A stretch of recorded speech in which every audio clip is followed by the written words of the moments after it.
तर काल तुम्ही पूरग्रस्त भागाची भेट घेतली, एकंदरीत काय चित्र नागरिकांचं काय म्हणणं आहे आणि काय मला बऱ्याच त्याच्यामध्ये गोष्टी आहेत. मुळात पाणी सोडताना तुम्ही लोकांना ज्या प्रकारे सांगायला पाहिजे होतं तर त्यांनी सांगितलं नाही अशाला भाग नाही. त्यांनी सांगितलं होतं पण ते कमी प्रमाण होतं त्याचं.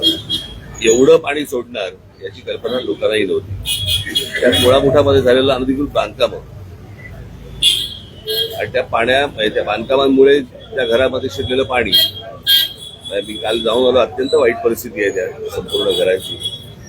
आणि मला असं वाटतं की शासनाने या सगळ्या गोष्टींचा नीट विचार करणं गरजेचं आहे, कारण त्यांना आता इन्शुरन्स पण नाहीये. कळलं का? गाड्या सगळ्या वाहून गेल्या त्यांच्या. आणि इन्शुरन्सवाले म्हणतात की बाबा काही नैसर्गिक आपत्ती असेल तर आम्ही इन्शुरन्स देऊ शकत नाही. मग जर समजा या गोष्टींची पूर्वसूचना न देता जर पाणी सोडलं असेल, लोकांचं नुकसान झालं असेल, तर मला असं वाटतं की राज्य सरकारने याच्यामध्ये त्यांना मदत करणं आवश्यक आहे आणि गरजेचं आहे. असं वाऱ्यावरती सोडून चालणार नाही. टाउन प्लॅनिंग बद्दल तुम्ही फक्त एकतानगरचं किंवा परवानगी काय मी खूप वर्ष मी पुण्यामध्ये येऊन सांगतोय की मुंबई बर्बाद व्हायला वेळ लागला, पुढं बर्बाद व्हायला वेळ नाही लागणार. मी गेले अनेक वर्ष सांगतोय आणि त्याचं हे चित्र आहे सगळं. त्याचं कारण प्रत्येक वेळेला राज्य सरकारकडनं डेव्हलपमेंट प्लॅन येतो, पण टाउन प्लॅनिंग नावाची काही गोष्टच नसते. किती गाड्या येत आहेत, किती स्कूटर्स येत आहेत, त्या पार्क कुठे होणार, लोक राहणार कुठे, लोक बाहेर कसे पडणार, काही बाबा तिथे काही किती काय आहे. टाउन प्लॅनिंगला एका काही काय म्हणू आपण त्याला, काही हजार लोकांसाठी, काही लाख लोकांसाठी, लाख नाही पण हजार लोकांसाठी तिथे काही ज्या उपाययोजना कराव्या लागतात. म्हणजे उदाहरणार्थ तिकडे हॉस्पिटल असावं लागतं, कॉलेज असावं लागतं, शाळा असावी लागते, बागा असाव्या लागतात. हे सगळ्या गोष्टी या टाउन प्लॅनिंग मध्ये येतात. आणि असली कोणतीही गोष्ट मला असं वाटतं आपल्या कोणत्याही शहरांमध्ये राबवली जात नाही. दिसली जमीन की वीक. कळलं का? एवढा एकच उद्योग फक्त सुरू आहे. आणि महानगरपालिकांमधले अधिकारी आणि राज्य सरकारमधले काही लोक आणि मग काही बिल्डर्स, या सगळ्या नेक्सस मधनं या सगळ्या गोष्टींचा बरबाद होत जाणारी शहर हे थांबत नाहीये. म्हणजे आज पुण्यासारखं शहर जर समजा आपण बघितलं तर एक शहर राहिलेलं नाहीये, ते 5-5 शहरं झाली आहेत त्याची. म्हणजे मुंबईमध्ये ज्या वेळेला एक लोखंडवाला कॉम्प्लेक्स झालं त्यावेळेला मला असं वाटतं की एक वेगळी मुंबई झाली आहे. पण पुण्यामध्ये जितक्या कमी काळामध्ये ह्या सगळ्या घटना घडल्या किंवा गोष्टी घडलेल्या आहेत हे अद्भुत आहे, विचित्र आहे. कुठपर्यंत शहर पसरतंय. आणि त्याला दुसरं अजून एक कारण आहे. हे जे सगळं आता मेस झाला, गेले 2-3 वर्ष केंद्र सरकार राज्यामधल्या महानगरपालिकांच्या निवडणुका घेत नाहीये. इथे नगरसेवक नाही, कोणी आमदार आता निवडणुका लागतील त्यावेळेला, पण नगरसेवक नसल्यामुळे जबाबदारी घेणार कोण? म्हणजे प्रशासनाशी बोलायचं कोणी? आणि हा सगळा प्रशासकीय कारभार चालू असताना याची मला असं वाटतं जबाबदारी प्रशासनाची आहे.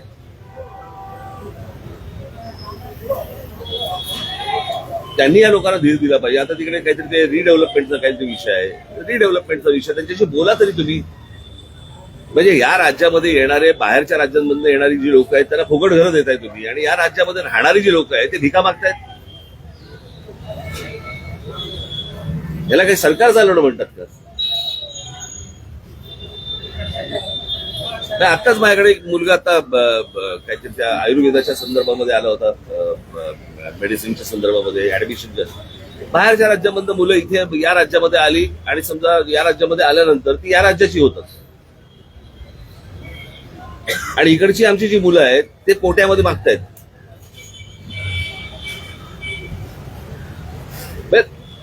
राज्य म्हणून कोणाचं लक्ष आहे की नाही? प्रत्येक जण आपापल्या राज्याचा विचार करतोय. महाराष्ट्राचा कोणी विचार करणार आहे की नाही?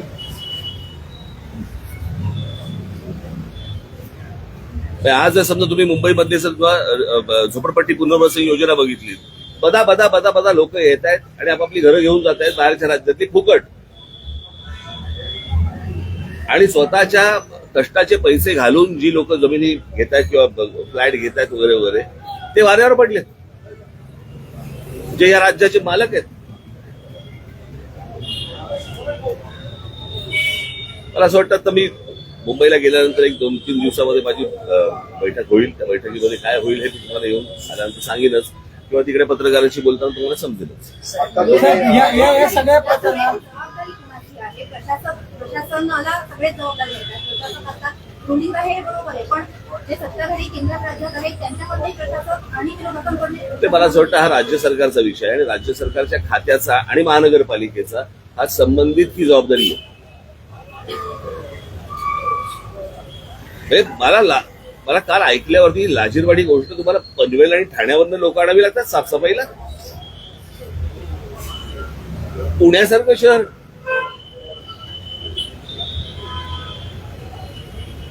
इथे राज्यातनं सोडा बाहेरच्या आपल्या राज्यातनं सोडा बाहेरच्या राज्यामधनं लोक येत आहेत राहत आहेत की एक चांगलं शहर म्हणून आणि त्या शहरामधली ही कमतरता. बाहेरच्या महानगरपालिकांकडे लोक मागावी लागतात तुम्हाला साफसफाईसाठी. एका अधिकाऱ्याचं निलंबन या सगळ्या प्रकरणात अधिकाऱ्यांचं निलंबन केलं जातं आणि नंतर परत सगळं त्या शांत- निलंबनाने प्रश्न सुटणार नाहीत ना. निलंबनाने काय होईल तुमचं म्हणणं? सगळं शांत होईल. ज्यांच्या घरामध्ये पाणी शिरलंय, मी काल गेलो त्यांच्या अंगावर एक कपडा होता फक्त.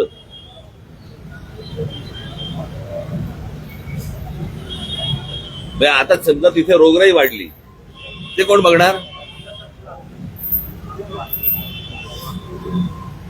एक अधिकारी निलंबित करून काही होत नाहीत ना, प्रश्न सुटत नाही तसे. राज्य सरकारला स्वतःला याच्यामध्ये सर्वांना मुख्यमंत्री उपमुख्यमंत्री यांना स्वतःला लक्ष घालावं लागेल याच्यामध्ये. आता तुम्ही उल्लेख केला की पुण्याची 5 शहरं झालेली आहेत. गेले 15-20 वर्ष एक विषय सुरू आहे की पूर्व पुण्याला स्वतंत्र महापालिका असावी आणि का शरद पवारांनी की आता पूर्व पुण्याला स्वतंत्र महापालिका स्वतंत्र महापालिका करून प्रशासनाचा तास हलका होणार आहे का किंवा हे प्रश्न मला हे बघा, मुळात पहिल्यांदा एखादं शहर असतं तिथे खूप एजन्सीज काम करत असतात, बरोबर आहे. मी काल म्हटल्याप्रमाणे साधारणपणे मुंबई महानगरपालिका आहे, म्हाडा आहे, अजून काही सगळ्या तशा पुण्यामध्ये पण आहेत.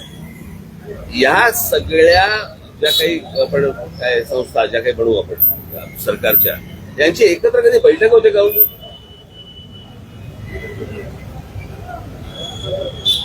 कोणीतरी यायचं, पाईपलाईन घालायची, पाईपलाईन घातली, फुटपाथ केला, फुटपाथवाले येणार नवीन टाईल बसवायला. हे सतत चालू राहतं. याचं कारण टेंडर निघाली की पैसे काढता येतात त्यातनं. त्याच्यामुळे चांगले रस्ते तुम्हाला द्यायचे नाहीत, चांगले फुटपाथ तुम्हाला द्यायचे नाहीत. मी बघाशी म्हटलं ना, हे सगळं नेक्सस आहे. आणि हे मला असं वाटतं की या शहरामधले जे नगरसेवक आहेत त्या नगरसेवकांनी आता नीट जाणीवपूर्वक लक्ष दिलं पाहिजे. ज्यांच्या इच्छा आहेत त्यांनी तरी लक्ष द्यायला पाहिजे.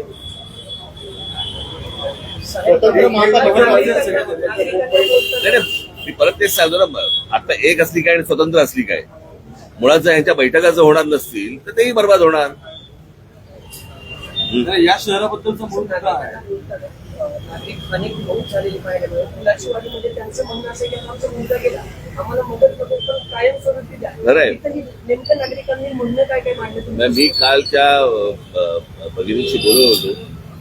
मला त्यांचं हिंमत त्यांची की 2-3 दिवस झाले त्यांचा मुलगा गेलाय आणि त्या ज्या प्रकारे बोलत होत्या की माझा मुलगा गेलाय, आता तो काय परत येणार नाही, परंतु या सगळ्या गोष्टीला एक सिस्टीम लागली पाहिजे.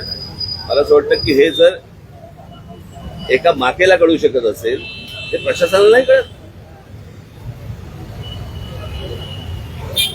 हे तर येऊन नुसते बसलेले आहेत हो. इथे स्वतःच्या पोटचा गोळा गेलेला आहे पोटातला. स्वतःचा मुलगा गेलाय तो. 3 दिवसानंतर या हिमतीने त्या बाई बोलत होत्या. मला खरंच आश्चर्य वाटलं. पूरग्रस्त लोकांनी प्रकल्पाला दोषी मानलं काय आहे, एखादा प्रकल्प समजा आणायचा तर तो सगळ्यांना विचारपूस करून किंवा विचारून तुम्ही आणत का नाही? बस आमच्या मनामध्ये आलं आम्ही आता हा प्रकल्प करणार आहोत. का नाही पत्रकारांशी बोलत? काय नक्की करणार आहेत? का नागरिकांशी नाही बोलत आहात तुम्ही? काही काळभेर आहे का त्याच्यामध्ये?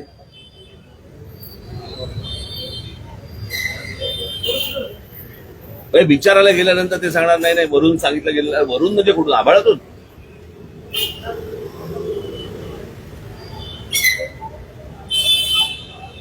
एक मॉडेल गोरेगाव साबरमतीवर अहो तुम्हाला आठवतंय का मी महानगरपालिकेमध्ये जाऊन एकदा एक प्रेझेंटेशन दिलं होतं, तुम्हाला आठवतंय का? बरोबर की नाही? त्याच्यानंतर या सगळ्या गोष्टी सुरू झाल्या. मग मला असं वाटलेलं एक प्रेझेंटेशन जर मी महानगरपालिकेला तुमच्या समोर देऊ शकतो, बरोबर ना? तिथे इतर नागरिकही आले होते, सगळ्यांसमोर दिलं ना, म्हणजे त्याच्यामध्ये काही लपवाछपी नव्हती ना. मग जर समजा केंद्र सरकारच्या कोणत्या तरी एका आर्किटेक्टने असं येऊन इकडे कामं करायची आणि नदी सुधार प्रकल्प करायचा, दाखवा लोकांना, सांगा लोकांना तुम्ही. एक महत्वाचं तुम्ही वारंवार टाउन प्लॅनिंग तुम्ही वारंवार टाउन प्लॅनिंगचा उल्लेख करताय. शहराचा मूळ प्रॉब्लेम हा अनऑर्गनाइज एक्सपान्शन ऑफ सिटीज हा एक याचा आपण मुद्दा धरला तर एकेकाळी या शहरात मनसेचे सुद्धा 28-29 नगरसेवक होते. शहर वाढत असताना महाराष्ट्र नवनिर्माण सेना एक राजकीय पक्ष म्हणून आणि तुमचे लोकप्रतिनिधी म्हणून सुद्धा या सगळ्या प्रोसेसचा एक भाग राहिलेला. आता येणाऱ्या निवडणुकांमध्ये मग तुम्ही नक्की कशा पद्धतीने या गोष्टीसाठी अनालाइज करणार आहात? मला त्या लोकांचा प्रश्न माझं असं म्हणणं आहे की महानगरपालिकेकडनं डेव्हलपमेंट प्लॅन फक्त येता कामा नये, टाउन प्लॅनिंगचा प्लॅन देखील आला पाहिजे. म्हणजे आता गेल्या तर 10 वर्षामध्ये जर समजा तुम्ही बघितलं तर इतकं विस्कटली आहे घडी या शहराची, ती बसवायची. मला असं वाटतं आपापसातले हेवे दावे बाजूला सारून सर्व राजकीय पक्षांनी जर एकत्र बसलं तर या शहराचा प्रश्न सुटेल. एकट्या पक्षाचं काम नाही आहे.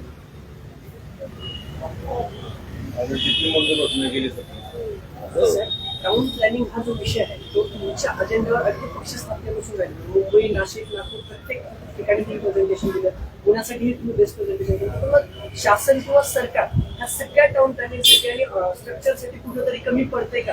अर्थातच ना, अर्थातच त्यांचं लक्षच नाहीये कोणाचं. म्हणून आपण टेस्टेच बोलतो असं नाही का वाटतं मला?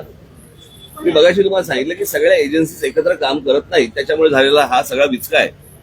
आता फ्लडलाईनचा एक मुद्दा आहे. फ्लडलाईनची पुन्हा नव्याने आखणी करावी, कारण ज्या पद्धतीने बांधकामं झालेली आहे त्यापद्धतीने फ्लो येतो. अनेकांचा असा दावा आहे की जेवढ्या प्रमाणात पाणी सोडल्यानंतर म्हणजे इथपर्यंत पाणी येतं. मला असं वाटतं आपण ना ज्या गोष्टी बोलतो ना हे रॉकेट सायन्स नाहीये,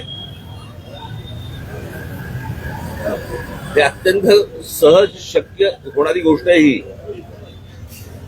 पण याच्यामध्ये जर समजा मुळापासून जर समजा तुम्ही बसलात आणि त्याच्यावरती जर समजा खर्च झाला आणि लोकांना कळलं की याच्यातनं उद्या समजा अशा प्रकारे बघा पाऊस पडणं हा काय तुमच्या माझ्या हातात नाहीये, पण उद्या अशा प्रकारचा पाऊस पडल्यानंतर ज्याला गेट्स ओपन होतात, ती गेट्स ओपन झाल्यानंतर लोकांना याचा त्रास होणार नाही. या प्रकारचं कोणतं प्लॅनिंग आपल्याला करता येईल? आज जर समजा मुख्यमंत्री उपमुख्यमंत्री 2 आहेत, एक तर पुण्याचेच आहेत, बरोबर ना? म्हणजे ते नसताना पण धरण वाहलंय, एवढं पाणी पडलं. आता मला असं वाटतं की त्यांनी ह्याच्यामध्ये लक्ष घालायला नको का? हे काही जगात पहिलं एकमेव शहर नाहीये की ज्याच्यामधून नदी जाते. जगात अशी सगळेच शहर आहेत की ज्याच्यामधून नदी जाते. ते काय करतात आणि मग आपल्याकडे का नाही होत गोष्टी? इलेक्ट्रिकच्या पोलला दिवे लावायचे हे उद्योग करण्यापेक्षा मला असं वाटतं या विषयांवरती लक्ष घातलं पाहिजे. दुसरा एक ज्वलंत विषय जो एमपीसीचे पण विद्यार्थी आहेत, बीपीसीचे पण विद्यार्थी आहेत, त्यांना लागू होतो म्हणजे मोठी दिव्यांगत्वाची प्रमाणपत्र घेऊन सरकारी नोकरीमध्ये शिरणाऱ्यांचं प्रमाण म्हणजे आजच मुंबईला असे 9 उमेदवार अधिकारी म्हणून जे महाराष्ट्राच्या दाखल झाले अशांचं होतंय. पूजा खेडकरांचं प्रकरण तर आपण पाहतो आणि खास करून युपीएससीची जी विश्वासार्हता आहे तर ती कुठेतरी यामुळं. तुम्हाला एक गोष्ट सांगू का, हे युपीएससी आणि या सगळ्या गोष्टींवरती लक्ष देण्यात अर्थ नाही. मुळात सरसकट सगळ्यांना जोपर्यंत शासनाची न्यायाची किंवा म्हणजे कायद्याची भीती वाटत नाही ना तोपर्यंत हे अशाच गोष्टी होत राहणार. ही भीती तुम्हाला खालपासून वरपर्यंत सर्वांना वाटली पाहिजे की ह्याच्यातनं सुटका नाही. बरोबर की नाही? आता साधारणपणे इथे त्या पोर्शेचा ऍक्सिडेंट झाला काय त्या गाडीचा, त्या पोर्शे गाडीचा ऍक्सिडेंट झाला की नाही, पण जी 2 मुलं गेली त्याच्याबद्दल कोणीच चर्चा करत नाही. त्यांच्या आई वडिलांचं काय झालं, त्यांनी पुढे काय करायचं वगैरे ह्याच्याबद्दल चर्चाच नाहीये. तो श्रीमंत कोणतरी पोर्चे घेऊन गेला पण बातम्या त्याच्याच येतात.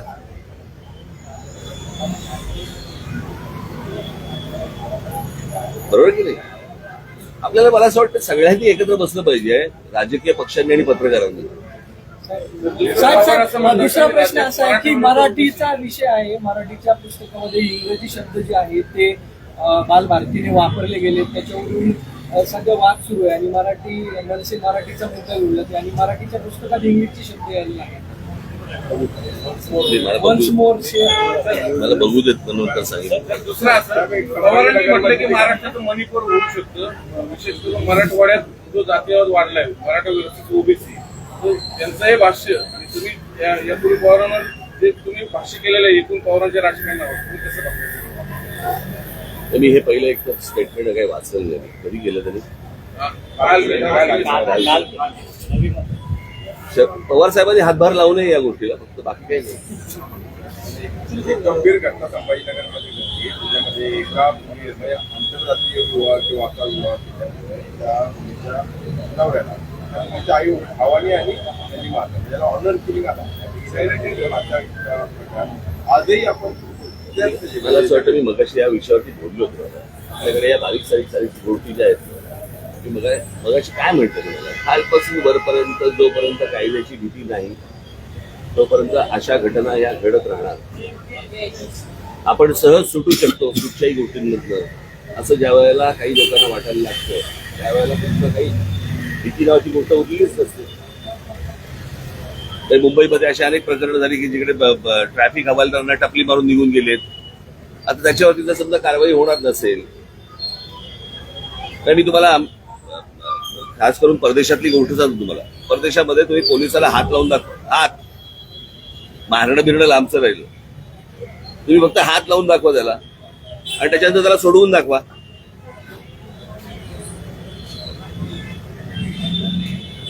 म्हणजे अशा अनेक घटना जर पोलिसांच्या बाबतीत घडू शकतात.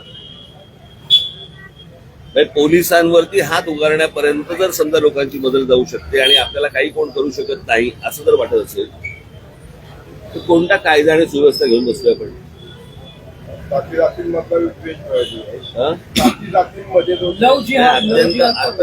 अत्यंत दुर्दैवाची गोष्ट ही महाराष्ट्रात जे चालू आहे आता. मी तुम्हाला सांगतो, मी माझ्या पुढे भाषणामध्ये मी हे विषय बोलीनच, कळलं का? पण ज्या प्रकारे महाराष्ट्रामध्ये चालू आहे आणि फक्त मतांसाठी जी काय म्हणू आपण त्याला मन कलुषित करण्यात जी सुरू आहे ते काही चांगलं लक्षण नाही महाराष्ट्रात. त्या दिवशी मी त्या लहान लहान मुलींचे ते व्हिडिओ बघितले, अत्यंत दुर्दैवी. मला असं वाटतं या सगळ्या ह्याच्यामध्ये राजकारण्यांनी या गोष्टीचा विचार केला पाहिजे. तुमच्यामधले काय मतभेद असतील, तुम्हाला काय मतदान करून घ्यायचं असेल, काय करायचं असेल ते करा, पण या जातीपातींमधलं विष कालवून तुम्हाला जर मतदान मिळणार असेल तर महाराष्ट्राचं भविष्य हे काही चांगलं नाही. या संदर्भात जरांगे लोकांची फसवणूक करतायत का?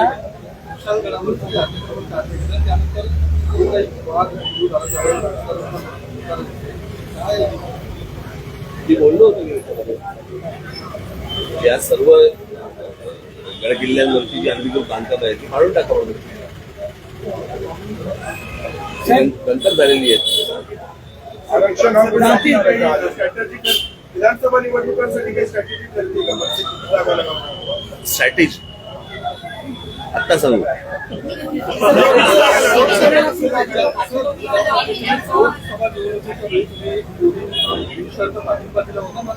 मी ज्यावेळेला बोलेन त्याला बोलीन सगळ्या गोष्टी. जरांगे फसवणूक करतात का लोकांची? तुला काय वाटतं?